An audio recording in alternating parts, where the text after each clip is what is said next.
Assalamualaikum warahmatullahi wabarakatuh. My name is Ainin Sofia and I will explain about corruption and its terms in law. Word corruption is derived from the Latin word means corruptus, that means corrupted. But in terms of law, corruption is the abuse of the positions of trust in the executive, legislative, or judicial branches of government, as well as in political or other organizations, with the goal of obtaining material benefits that are not permitted for oneself or for the others. Hello doctor, my name is Kola Selvan, son of Tamil Selvan, and now I'm going to explain about the factor political and economic environment that influences the development of corruption. Political and economic environment have a significant impact on the corruption phenomena. Political corruption is any transaction between private and public sector players in which collective goods are illegally turned into private benefits. Political corruption influences not just how resources are mishandled, but also how choices are influenced. This delays the execution of instructions and departs from formal, documented legal requirements as well as professional ethics. Most political corruption occurs at the highest level of political system, typically among decision makers.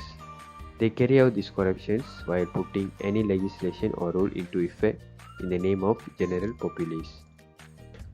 Poor pay of public administration personnel who afterwards strive to better their financial condition by accepting bribes have a significant impact on corruption too. And for the economic corruption, standard indicators like economic development, overall public spending, trade openness, the share of fuel and mineral exports, as well as other indicators like military spendings, foreign indirect investments, trade distances, measures for public wages, and the amount of foreign aid have all been used. One significant factor that contributes to corruption is the propensity for rent-seeking behavior to rise in some activities or marketplaces. Underdeveloped cultures with weak infrastructure, literacy, and healthcare are more prone to have higher level of corruption.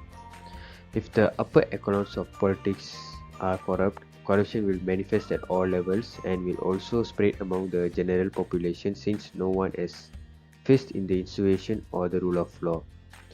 When the openness of the institutions are balanced, the officials are approachable but not very vulnerable to outside pressures. If they can make judgments with authority without abusing the position, the corruption is often minimal. Okay, doctor, that's all from me about political, economic environment that influences the corruption. Thank you. Assalamualaikum. My name is Nur Afika binti Ramli, metric number CN200098. I will explain the part of professional ethics and legislation. Lack of professional ethics and ineffective laws governing corruption as a criminal offence, as well as its prosecution and sanctioning, are also significant contributors to the emergence and spread of corruption. The administration's lack of professional ethics is a particular issue as it takes varying amounts of time to develop or change its ethic of professional standard, as is well known in transition countries. As a result of a lack of professional ethics in some countries that otherwise manage illegal corruption, well, a widespread form of legal corruption exists. Corruption leads to a lack of transparency and control by supervisory institutions. As a result, where there is insufficient legal foundation or political will to control, which allow for a non-transparent functioning of both politics and the economy, corruption thrives. Assalamualaikum warahmatullahi wabarakatuh. My name is Ainin Sofia and now I will explain about habits, custom, tradition, and demography regarding the corruption. There are 4 types of elements that we can find the corruption. The first one is habit. Habit means adhering norms, where it is considered civility in some circumstances, such in the form of a present or wage that was given to someone as a generous act for their service, but it can be clearly deemed as corruption. The second one is custom. Custom is a corruption that are linked to an informal form of social security, in which a family or a small group of people looks after one another. The family or a community looks after its members must be loyal in return, in some ways to repay the benefits that they get for the social security they were given. And the third one is demography. A demographic study shows patriarchal societies are more likely to be corrupt. A studies that look into the extent to which men and women are corrupt, showing women are more trustworthy and less prone to corruption.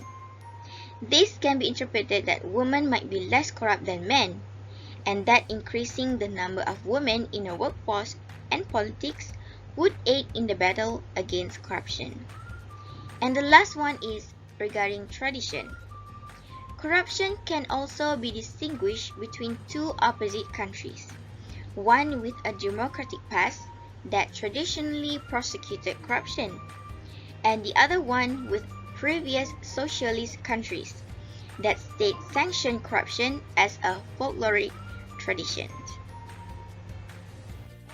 Hello Safami, I'm Lavanya here, and here I'm going to explain about a model country that is successful in controlling corruption and the comparison between these two countries, which is Malaysia and Denmark. Let's move on. Here is some briefly explained about corruption. Corruption is generally defined as an abuse of public office for private personal gain.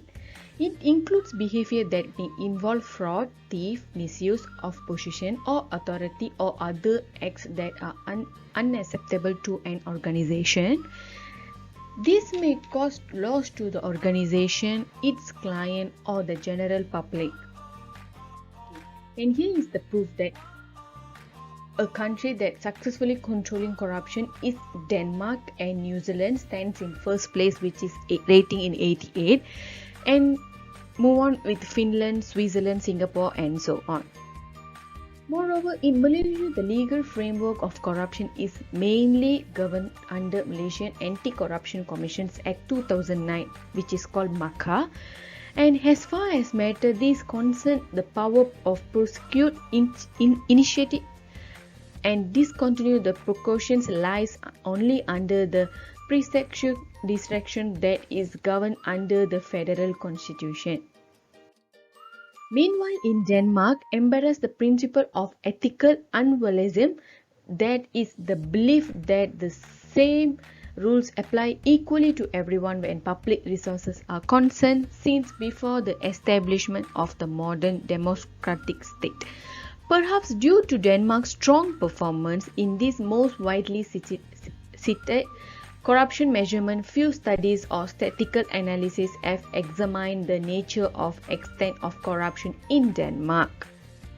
In conclusion, corruption is highly diverse phenomenon, include bribery, nepotism, false testimony, cheating, abuse of authority, and so on.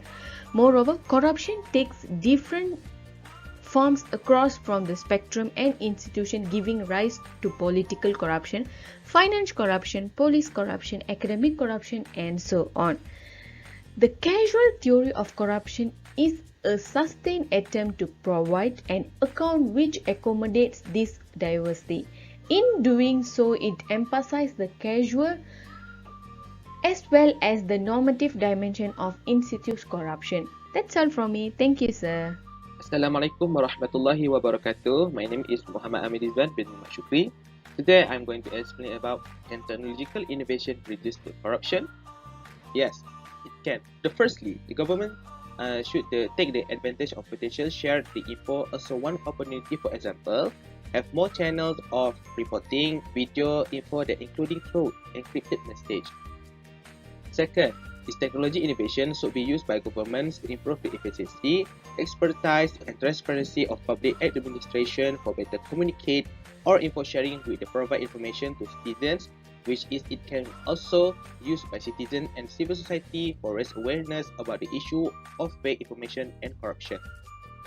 So the third is the technology innovation also can reduce corruption is by automating bureaucratic process method. The cumbersome process are created incentive for soliciting bribes. So that's all from us. Thank you.